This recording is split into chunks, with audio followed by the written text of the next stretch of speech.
Sa previous episode, nakilala natin ang babaeng may pangalang Izumo na may kakayahan na tinatawag na unlock.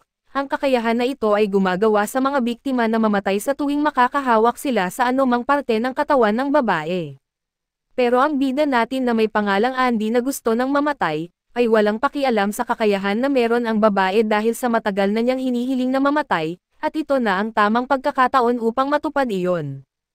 Si Izumo ay laging nagdaramdam at iniisip na dapat na siyang mamatay, pagkatapos ng lahat ng kamatayan at sakuna na dulot ng kanyang kakayahan sa mga nakaraang taon. Pero pagkatapos niyang makilala si Andy, nadama niya na sa wakas nakahanap siya ng isang taong pwede niyang maging kasama, na hindi na niya kailangang pang mag-alala na baka ito'y mamatay.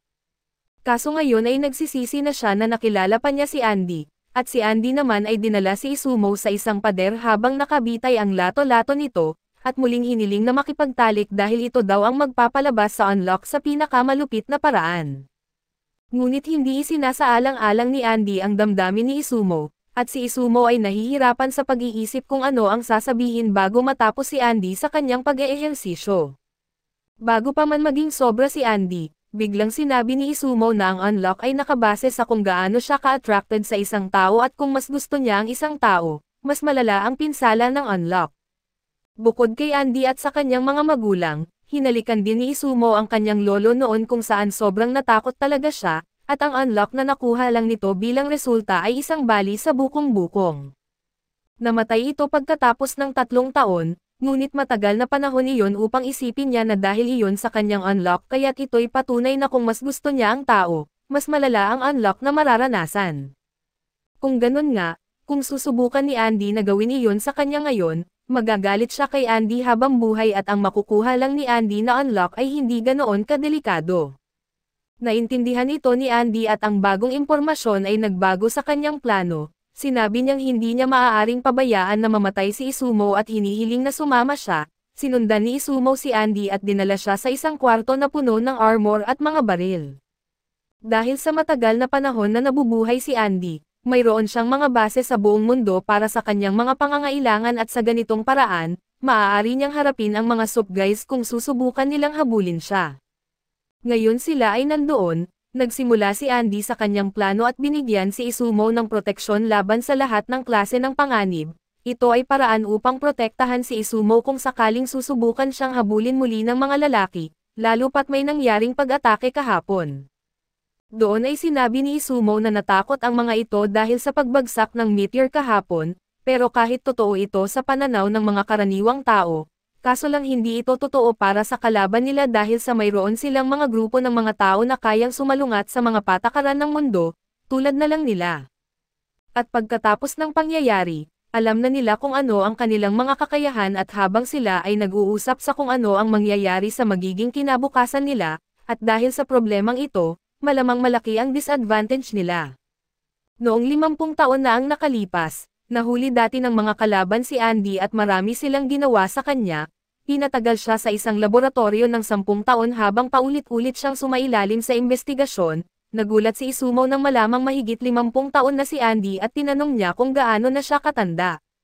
Subalit, tinanong muna siya ni Andy at binanggit kung ano sa palagay niya ang gagawin sa kanya kapag siya ang nahuli, o ilang tao ang mamamatay habang sinusubukan nilang alamin ang mga alituntunin ng unlock. Baka putulin pa nila ang kanyang mga daliri upang tingnan kung gumagana pa rin ang unlock, o baka pilitin sa kanyang makipagtalik sa iba't ibang paraan upang makita kung ano ang mangyayari. Na-realize ni Izumo na mas masahol pa sila kaysa kay Andy kaya kailangan niyang umasa kay Andy na protektahan siya.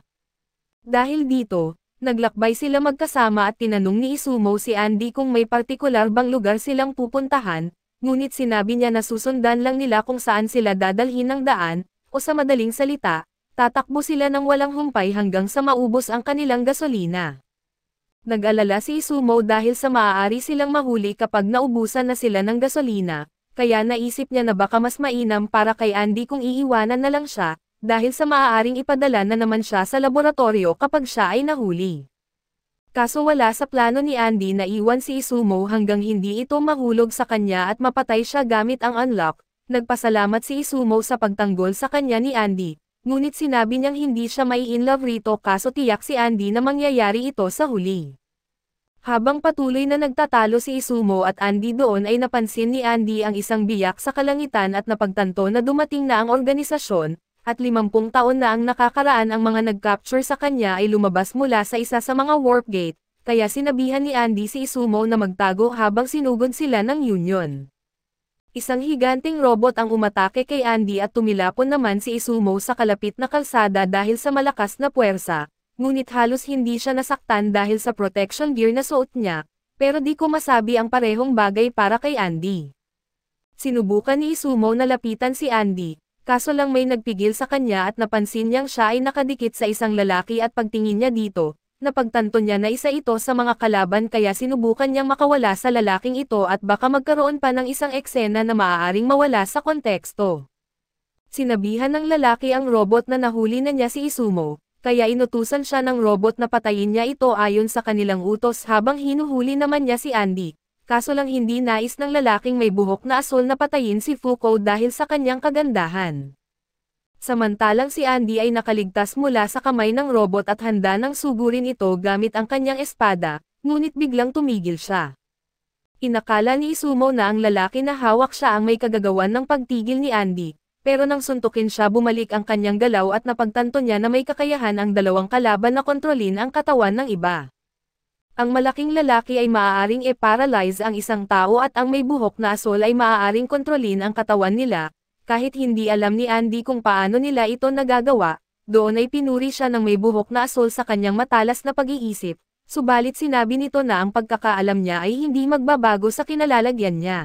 Lumapit si Andy sa robot at sinuntok siya nito sa mukha, subalit matapos masuntok ay agad na bumawi si Andy at binalik ang suntok sa robot at ito ang kanyang paraan ng pakikipaglaban, nagpapatama siya at pagkatapos ay babawi matapos siyang tamaan. Iniisip ng may buhok na asul na lalaki, si Shen, na ito'y isang baliw na paraan ng pakikipaglaban, lalo pat nadarama ni Andy ang sakit sa bawat suntok sa kanya. Itinanong ni Izumo kay Shen kung talaga bang habang buhay silang hahabulin ng Union at sinagot siya ni Shen na totoo iyon, lalo pat matapos ang pagbagsak ng meteor, dahil doon tumaas ang antas ng panganib ni Izumo mula 5 hanggang 8 sa isang scale ng 10. Kaya saan man sila magpunta, palaging may manghuhuli sa kanila pero ito ay kung makatakas sila ngayon at tinanong ni Izumo kung bakit hindi hinuhuli sina Shen at ang kasama nitong robot. At ipinaliwanag ni Shen na sila ay mga espesyal dahil sila ay kasama sa 10 miyembro ng isang espesyal na koponan sa Union. Kapag naging bahagi ka ng koponan, wala nang manghuhuli sa iyo basta't tutupad ka sa mga misyong ibinibigay nila, may mga pagsusulit pa rin bago ka maging bahagi ng koponan.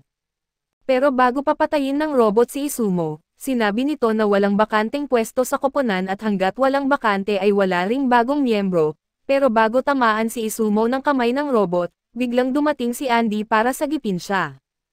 Sabi ni Andy na magandang ideya ang sumali sa Union upang hindi na sila paghahabulin, at kung tatanggap lang ng bagong miyembro kapag may bakante, kailangan lang nilang alisin ang dalawang ito para magkaroon ng pwesto. Pag sumali sila sa koponan ay hindi niya alam kung ano ang gagawin nila, pero sigurado lang siya sa isang bagay na hindi niya hahayaan na mamatay si Izumo o ibigay siya sa iba. Ito ay nagpakilig kay Izumo at posibleng magsimulang mahulog ang loob niya kay Andy. Tinanggal ni Izumo ang kanyang guwantes at hinipo si Andy bago tumakbo palayo, subalit bago siya umalis, humarap si Izumo kay Andy at sinabi na malamang ay malaki ang epekto ng kanyang unlock ngunit hindi ito sa mahal niya si Andy o anuman. Habang patuloy siyang nagsasalita, lumapit si Andy sa dalawang kalaban hanggang sa biglang may dumaang malaking truck at silang lahat ay nilamon ng malalakas na apoy. Lumipad palabas si Andy at inayos ang kanyang katawan, subalit ang dalawang kalaban ay walang sugat mula sa sunog at dahil hindi nagtagumpay ang unang plano, gumawa si Andy ng bagong hakbang at kailangan niyang alamin ang tunay na kapangyarihan ng dalawa habang siya ay nakatago sa isang gusali. Base sa kanyang obserbasyon sa tuwing nalalagay siya sa mode ng pakikipaglaban, pinipigil ng malaking lalaki ang lahat ng kanyang kilos at di niya alam ang tungkol kay Shen kaya't naisip niyang maghintay hanggang malaman niya ito, kaso biglang napansin niya ang ilang dinamita na may timer. Pagdating ng 0, gumuho ang gusali at iniisip ni Izumo kung bunga ba ito ng kanyang unlock o simpleng aksidente lang at sa mga guho, bumangon ang malaking robot at inayos ang kanyang suit na siyang nagligtas sa kanya.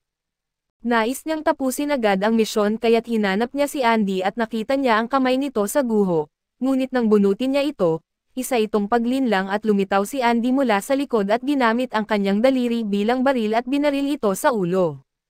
Nakita ni Shen si Andy at nakita niyang patay na ang kanyang kasama, ngunit handa pa ring lumaban si Andy kahit may pwesto na siya dahil kailangan pa rin niyang makuha ang pwesto para kay Izumo. Dumating din si Izumo at nakita niya si Andy na nakikipaglaban kay Shen. Subalit tuwing sinusubukan ni Andy na umatake kay Shen, lagi itong nauunang umiwas at napansin ni Andy na hawak ng babae ang kanyang espada kaya't hiningi niya ito, ngunit bago pa man niya magamit ang espada upang mapatay si Shen doon ay biglang naantala ang kilos ni Andy. Naisip ni Izumo na gawin ang kanyang unlock sa pamamagitan ng paghawak kay Shen kaso iniiwasan din ito ni Shen. Sinabi ni Shen na ang kanyang kapangyarihan ay kumukonekta sa kanilang isip kaya't imposible para sa kanila na masaktan siya o makatakas. Pero dahil patay na ang kanyang kasama, may bakanteng pwesto para sa kanila sa kanilang grupo at tinanong niya kung sino sa kanilang dalawa ang sasali at sinabi ni Andy na kung ganoon, si Izumo na lamang ang sasali sa kanila at siya ay handa muling makuha at makulong sa isang laboratorio. Naisip ni Izumo na kakaiba si Andy na handang mag-alay ng kanyang sarili ng ganon kabilis, pero tiwala si Andy na makakalabas din siya sa huli at kahit matanda na si Izumo pagdating ng araw na iyon, ay hahanapin at makikita niya ito bago pa man ito mamatay. Akala ni Shen ay tapos na ang lahat at hinikayat si Izumo na sumama sa kanya, pero itinapon ni Izumo ang kanyang jacket at hiningi kay Shen na tignan siya sa loob ng 10 minuto. Ayaw din tumingin ni Shen dahil magiging epekto rin ito sa kanyang kapangyarihan, ngunit nagsabi si Izumo na kailangan niya dahil plano nilang mag-relax at mag-unwind kasama si Andy, pero wala ang relaxing part.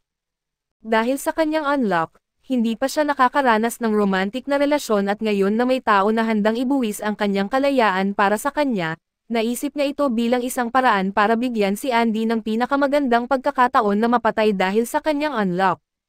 Kung kinakailangan nila itong gawin sa daan, gagawin nila ito at dahil dito natawa si Shen sa kanilang sitwasyon at binigyan sila ng opsyon na manatiling magkasama, kung magagawa nilang patayin ang isa sa mga kasamahan niya sa union. Kapag nagtagumpay sila, pareho silang makakasali at sinabi niya sa kanila na 3 araw mula ngayon, may isa sa kanila na mula sa Russia ang siyasatin ang isa pang negator, at kung maaari nilang patayin ang tao na iyon ay maaari na silang sumali. Ngunit marami pa rin ang maghahabol sa kanila at pagkatapos nito, umalis na si Shen at may destinasyon na sila, kaso lang wala silang passport kaya't mangangailangan sila ng tulong sa pagpunta doon. Tinanong din ni Andy si Izumo kung ilang taon na siya at sinagot siya na 18 taong gulang. Natuwa si Andy at sinabi na pwede na siyang uminom sa Russia, kaya pagkatapos ng lahat ng ito, magkakaroon sila ng vodka party. Pero dito na rin natatapos ang ating recap. Maraming salamat sa inyong panonood hanggang sa muli.